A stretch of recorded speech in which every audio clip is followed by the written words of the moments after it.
Welcome back. We are going to see the architecture of the Oracle Cloud.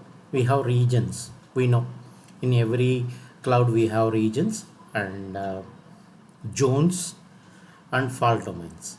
Here in Oracle, we will call it as availability domains, AD and fault domains. AD is nothing but AD1, AD2, AD3, like that it will be there.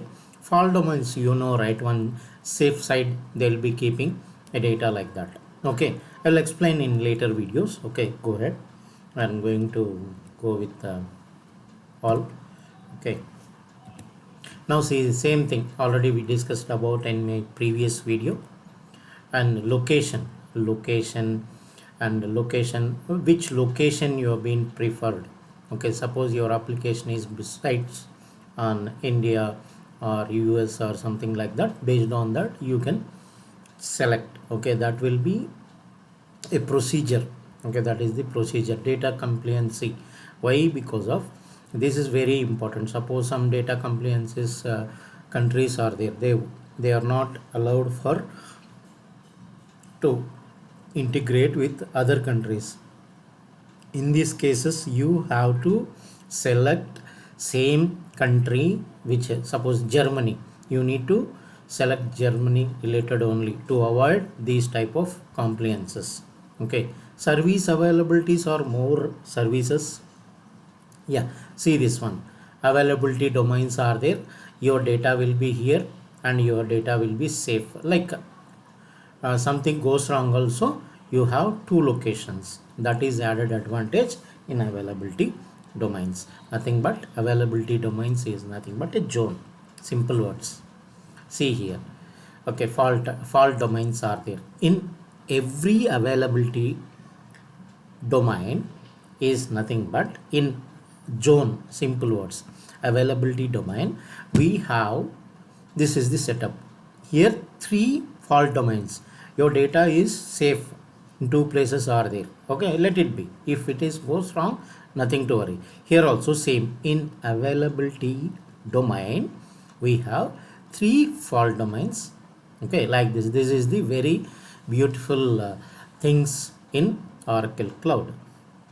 Okay, going to, in any region fault domains are there, same thing. Yeah, see here. See, this is very, suppose Oracle databases are there. Okay, rack environment. You've been configured rack. This Oracle Cloud is must for Oracle DBAs who are learning Oracle DBA or who are working in Oracle databases. Okay, they need to upgrade their skills into OCI.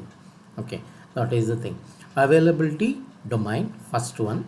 Availability domain 2, you can configure. This is one fault domain, like whatever data, suppose you, this one is primary, this one is secondary, you can use data guard, you can configure. This one is a primary, this one is a standby.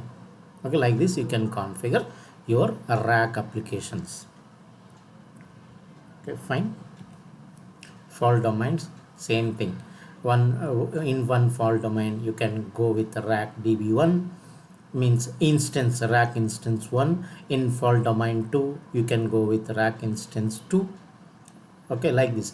If you are 3 node cluster, if you go with fault domain 3, you can go with rack instance 3. Different fault domains in one AD region. See, let's say high availability design, fault domains. Fault domain I told, right? Fault domain is nothing but two is safe. One is like something goes wrong, only two places are there. That is the meaning of red color. Don't think like this has been crashed commonly. No, if something goes wrong, two places are there. Here also something goes wrong, we have two places. Okay, like this region pairing, like we have according to SLAs, you can go with that. Free tier account. See, in Oracle Cloud only 30 days we have. That is very, say 30 days time period. Okay, like this, like create your card or whatever the things, you can use the card, give your details and card details and create a account for 30 days. Okay, like same thing, captcha and all those things you can give, username or password, whatever you want, you can go with that. Okay, like card details you can give, and it will be uh, gives 1 month, like within 1 month you need to work out all those things. For that reason, after saying all those slides, I will do the implementations, all those things with hands-on demos. Please subscribe to my channel. Okay.